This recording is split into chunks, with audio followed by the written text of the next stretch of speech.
السلام علیکم ورحمۃ اللہ وبرکاتہ اعوذ باللہ من الشیطان الرجیم بسم اللہ الرحمن الرحیم۔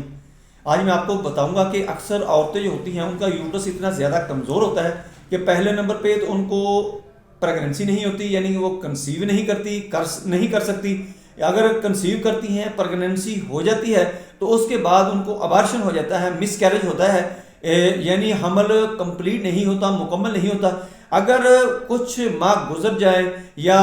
حمل مکمل ہونے کی طرف چل بھی پڑے تو جو بچہ ہوتا ہے وہ پورا گروتھ نہیں کرتا، اس کی گروتھ رک جاتی ہے۔ یہ کیا معاملات ہوتے ہیں، یہ ساری ڈیٹیل میں آپ کو بتاؤں گا۔ آپ نے یہ کرنا ہے کہ سب سے پہلے میری ویڈیو آپ نے آگے لوگوں کے اندر شیئر کر دینی ہے، تاکہ جن لوگوں تک میری ویڈیو نہیں پہنچتی ان تک پہنچنی شروع ہو جائے۔ اور آپ نے اس ویڈیو کو اچھی طرح دیکھنا ہے، سننا ہے، سمجھنا ہے، آپ کو بہت زیادہ فائدہ ہوگا۔ میں ہوں ڈاکٹر حافظ عبدالستار انجم، آپ دیکھ رہے ہیں یوٹیوب چینل۔ میرا آج کا جو موضوع ہے وہ ہے مس کیریج، ابارشن۔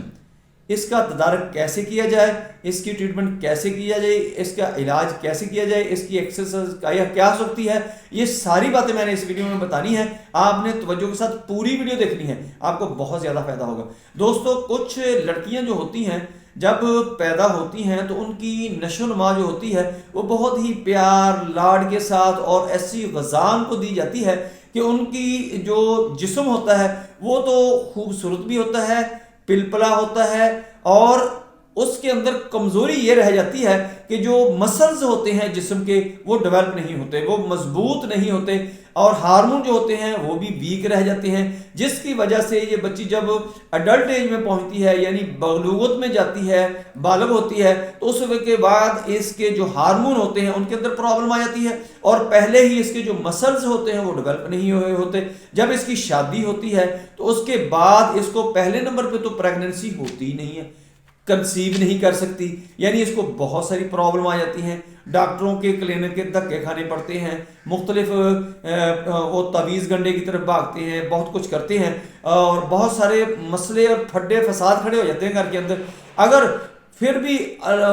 کو لے دے کر اللہ اللہ کر کے اگر اس کو وہ کنسیو کر جاتی ہے، اس کو پریگننسی ہو جاتی ہے تو وہ ابارشن ہو جاتا ہے، وہ بہت زیادہ پھر پھڈا بن جاتا ہے۔ گھر کے اندر یہ لڑائیاں اتنی زیادہ بڑھ جاتی ہیں کہ یہاں تک اس لڑکی کا گھر ہی اجڑ جاتا ہے، یہاں تک ڈر ہوتا ہے کہ اس کا گھر بسے گا ہی نہیں، چونکہ وہ گھر والے تانے مینے دینے شروع کر دیتے ہیں کہ یہ تو بچہ پیدا ہی نہیں کر سکتی، اس کے تو بچہ بچتا ہی نہیں ہے، اس کو ٹھڑا ہو گیا ہے، فلاں ہو گیا ہے، یہ ہو گیا، وہ ہے۔ دوستو، یہ ساری چیزیں اپنی جگہ ٹھیک ہے، لیکن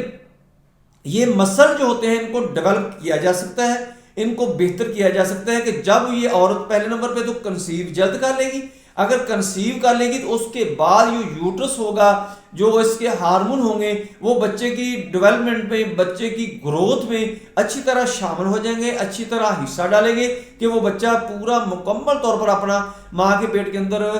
وقت گزار کے آگے ڈلیور ہوگا اور اپنی اچھی زندگی گزارے گا۔ بچہ ضائع نہیں ہوگا، مس کیریج نہیں ہوگا، ابارشن نہیں ہوگا، بچے کی گروتھ نہیں رکے گی۔ یہ تھوڑی سی باتیں ہیں، اگر ان پر آپ عمل کر لیں تو آپ کو بہت زیادہ فائدہ ہونے والا ہے۔ دوستو، سب سے پہلے تو اس کا الٹرا ساؤنڈ کروایا جا سکتا ہے، پھر اس کو میڈیکلی آپ کلینک کے اوپر کسی لیڈی ڈاکٹر کے پاس لے کے جائیں، وہ چیک کرے، اور وہ چیک کر کے بتا سکتی ہے کہ اس کا جو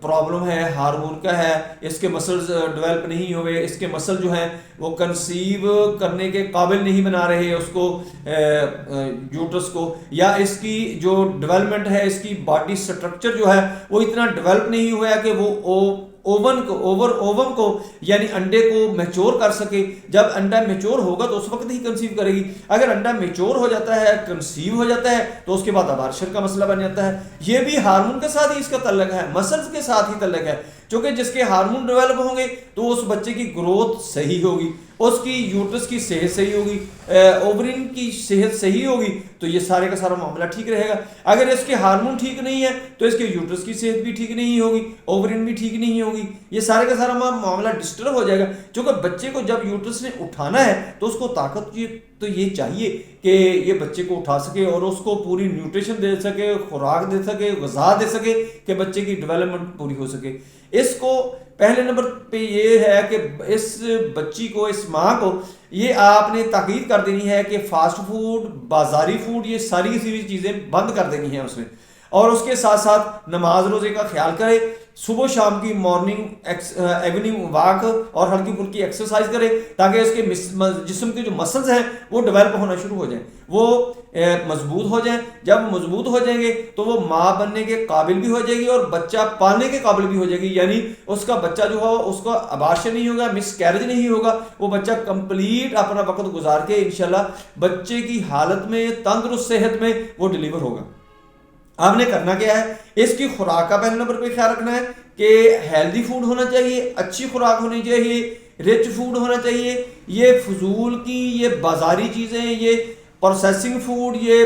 فروزن فوڈ جو ہے یہ سارے کے سارے آپ نے اس کا بند کر دینا، پیزا شاورما سارے بند کرنے ہیں۔ آپ نے اس کو آپ نے تاکید کر دینی ہے کہ گھر کی سادہ خوراک کھانی ہے اور اچھی خوراک کھانی ہے، یہ نہیں کہ پیٹ بھاری ہے اور اس کے اندر اس کی نیوٹریشن ہی پوری نہیں ہوئی۔ یہ آپ پہلے خوراک کو مینٹین کریں گے، اس کے بعد اس کا سونے کا اٹھنے کی روٹین رکھنی ہے۔ بچوں کی سونے کی روٹین بہت ہی غلط ہے، یعنی رات 12 1 2 بجے تک جاگتے رہتے ہیں، اس کے بعد جب سوتے ہیں تو یہ ہارمون کی ڈسٹربنس ہو جاتی ہے۔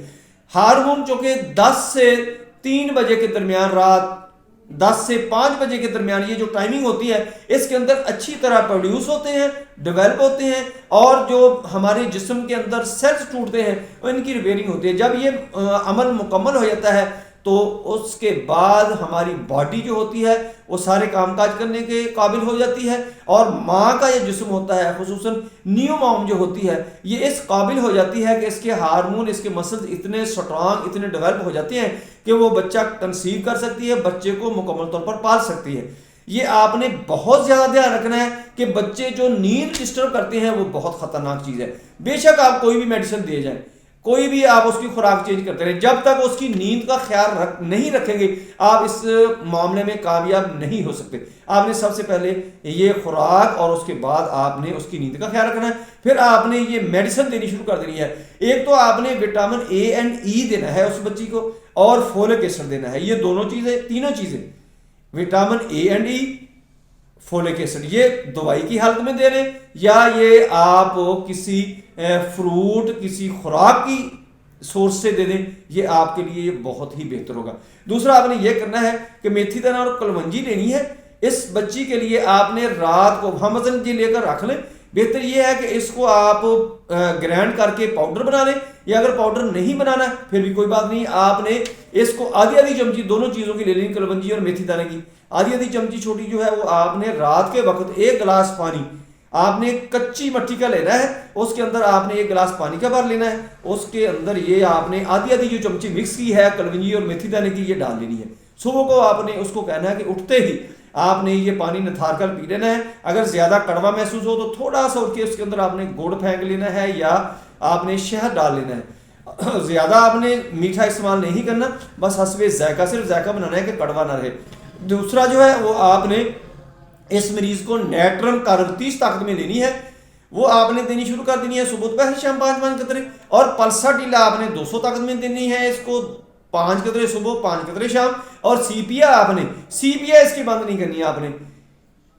کنسیو کرنے سے پہلے، کنسیو کرنے کے بعد یہ چلتی رہے گی مسلسل۔ سی پی آ 200 طاقت میں آپ نے 5 قطرے اس کو صبح شام دینی شروع کر دینی ہے۔ جب یہ کنسیو کر لے تو اس وقت آپ نے سی پی آ 1 وقت پہ دینی شروع کر دینی ہے۔ یہ ان باتوں پر آپ عمل کریں گے تو آپ کا جو یہ معاملہ ہے مس کیریج کا، ابارشن کا، کنسیو نہ کرنے کا، یہ سارا کا سارا معاملہ حل ہو جائے گا۔ دوستوں میری ویڈیو پسند آئے اس کو لائک کریں، دوستوں میں شیئر کریں، بیل آئیکن کو پریس کریں، میرے چینل کو سبسکرائب کریں۔ اپنا خیال رکھیں، stay connected, stay happy, stay healthy. اللہ حافظ، السلام علیکم ورحمۃ اللہ وبرکاتہ۔